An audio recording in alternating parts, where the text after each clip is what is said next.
Salut Gilbert, bonsoir à tous. Bon, alors, on va pas te mentir, avec tous les matchs qu'il y avait ce soir, je pense que le match de Monaco est celui qu'on a le moins vu, donc on compte sur toi pour nous faire un résumé exhaustif de ce qui s'est passé.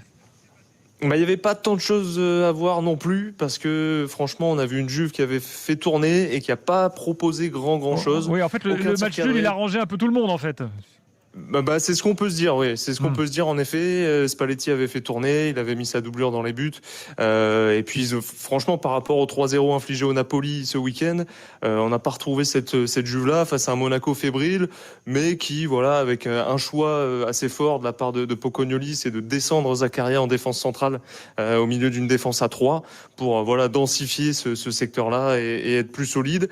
Ils ont peu concédé, ils se sont créés des situations. Balogun a marqué un but qui a été refusé pour une petite faute sur Kaloulou. Il y a eu une grosse frappe aussi mise en corner sur la tentative de Vanderson. Donc Monaco a plutôt maîtrisé la rencontre sans pour autant vraiment ultra dominer. Et au final, ça s'est fini assez sereinement, à part une situation en fin de match où sur un coup franc, Keun loupe un peu sa sortie. Il y a eu un petit peu de pression dans la surface de réparation. On aurait pu croire peut-être même à une faute du gardien derrière sur le duel. Au final, pas de coup de sifflet. Mais sinon, voilà, Monaco a plutôt géré. Alors, c'est pas vécu non plus comme une victoire, mais c'est un vrai ouf de soulagement tout de même, parce que ça enlève un petit peu de pression sur les épaules de tout le monde. Ça soulage aussi un petit peu les finances avec cette rentrée d'argent et ces barrages à venir. Maintenant, il reste que Monaco est toujours 10e de Ligue 1, donc ça, c'est encore autre chose. Mais en tout cas, Pocognoli a répété que c'était un des 3 objectifs de la saison qui était déjà quasiment atteint, puisque Monaco voulait faire mieux que la saison dernière. Là, déjà atteindre les barrages, c'est déjà du positif pour l'ASM. Bon, qu'est-ce qu'on en dit, les gars ? Ça, on va dire que ça, c'est une petite éclaircie quand même dans la saison de Monaco, le fait de se qualifier pour les barrages. Oui, ça reste quand même toujours une compétition où l'AS Monaco arrive autant l'OM a des grandes difficultés depuis 15 ans à briller ou au moins à compétir, à être performant dans cette compétition. Autant l'AS Monaco, voilà, c'est une équipe, c'est un club qui arrive toujours à bien représenter leurs couleurs dans la plus belle des compétitions. Là, ils se qualifient. Alors eux, en championnat, ils sont en grande difficulté, mais ils arrivent à se qualifier. Et il y a quand même un truc dont on n'a pas parlé pour l'OM, mais on en parle donc pour l'AS Monaco. C'est que financièrement, ça va leur faire du bien, parce que financièrement, l'AS Monaco est aussi en difficulté. Mais quand tu te qualifies pour un 16e, il faut aussi dire que tu aurais un vélodrome qui aurait été rempli. Bon, le stade Louis II, c'est autre chose. Et puis surtout, tu as la prime de la Ligue des Champions qui est quand même à chaque fois conséquente. Et donc, l'AS Monaco qui est en grande difficulté, ça va leur faire peut-être un petit peu de bien. Je ne sais pas s'ils vont recruter du coup un joueur jusqu'au 31 janvier. Mais en tout cas, il n'y a que du positif ce soir pour l'ASM, même si c'était un match, on a bien compris le descriptif qui n'était pas vraiment flamboyant, mais en tout cas les deux équipes sont qualifiées et l'ASM va s'en contenter. Daniel, tu veux rajouter quelque chose ?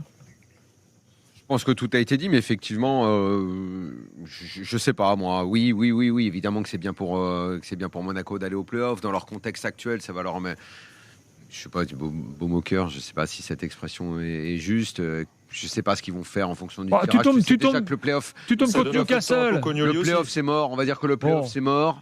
Donc, t'iras pas plus loin. Donc, très vite. Ah bon, t'es sûr ? Oui. Mais très vite, il va falloir se reconcentrer sur la remontée au classement. Mais comme la remontée au classement, elle est très hypothétique au vu des prestations de cette équipe, honnêtement, je vois pas ce qui reste à Monaco dans cette saison. Pour moi, c'est un peu déjà terminé. Donc, ok, ce soir, c'est bien. T'as fait un 0-0 anesthésiant. Ils sont encore en Coupe de France quand même. Oui, contre Strasbourg, jeudi prochain. Strasbourg. Donc le 0-0 allait bien aux deux. Bon, ok, très bien. Ouais, et après, je sais pas en fait. Est-ce qu'ils peuvent tomber contre Chelsea ? Non, non. Alors, je vais te dire, donner la suite de leur. Non, mais moi je voulais savoir. Non, ils veulent la suite. Peut-être en 8e, comme ça ils joueraient contre Strasbourg et contre Chelsea. L'équipe A et contre l'équipe B. Tordu, toi. Non, si ils passent, ça peut être Barcelone ou Chelsea aussi. Ça veut dire qu'ils pourraient prendre l'équipe B et l'équipe A après. Exactement. Enfin, l'équipe A et l'équipe A, tu veux dire. Ouais, voilà. Une petite évaluation rapide, Maxime, qui a été bon ce soir et qui a été décevant ?